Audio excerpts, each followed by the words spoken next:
ဒါတော့ဆရာမမော်ဟောစီရဲ့ကက်ကလေးပေါ့နော်ဝယ်ထားကြပြီဖောက်မယ်နဲ့မဖောက်ဖြစ်သေးရဒီမှာဆိုရင်ဆရာမကျတော့ဒီ cherry တို့ oracle တို့သဘောမျိုးတော့မဟုတ်ဘူးဒီတိုင်းပဲစိတ်ကိုခွန်အားဖြစ်စေတဲ့စာသဘောမျိုးတွေပေါ့နော်အဲ့လိုမျိုးလေးနဲ့ဖတ်လို့ရတယ်ပြီးတော့ဒီ reading လုပ်တဲ့တွေလည်းတင့်တော်သူတော့သုံးလို့တော့ရပါတယ်နေ့စဉ်ကျမတို့ဘဝမှာကိုယ်အနေနဲ့မှရှိနေတဲ့အရာတွေကျေးဇူးတင်တဲ့အရာတွေတချို့အရာလေးကကိုယ်တိုင်မတွေးမိတဲ့အခြေအနေလေးတွေပေါ့နော်ရှိတတ်တယ်ဒီအရာလေးတွေကိုဆရာမတခြားလေးမြင်အောင်ရေးပြပေးထားတယ်ဆိုတာမျိုးမြင်ရတယ်အကုန်လုံးကတော့ကိုလက်ခံခြင်းနေတဲ့အချက်လက်တွေကြီးပဲတော့မဟုတ်ဘူးပေါ့နော်ကိုနဲ့စီသဘောထားချင်းမတိုက်ဆိုင်တာလေးတွေလည်းတချို့လေးတော့ပါတယ်ဒီထဲမှာဆိုရင်ဆရာမရေးထားတာက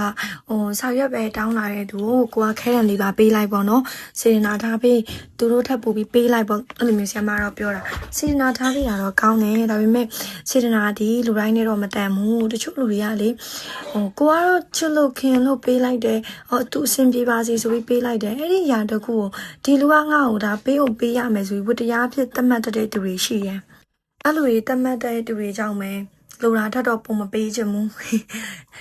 ကိုတော့ကိုကြီးချင်တယ်အကောင်းလေးတွေးပေးချင်ပါတယ်ဒါပေမဲ့အထိုင်အလျောက်ပေါ့နော်လို့အရင်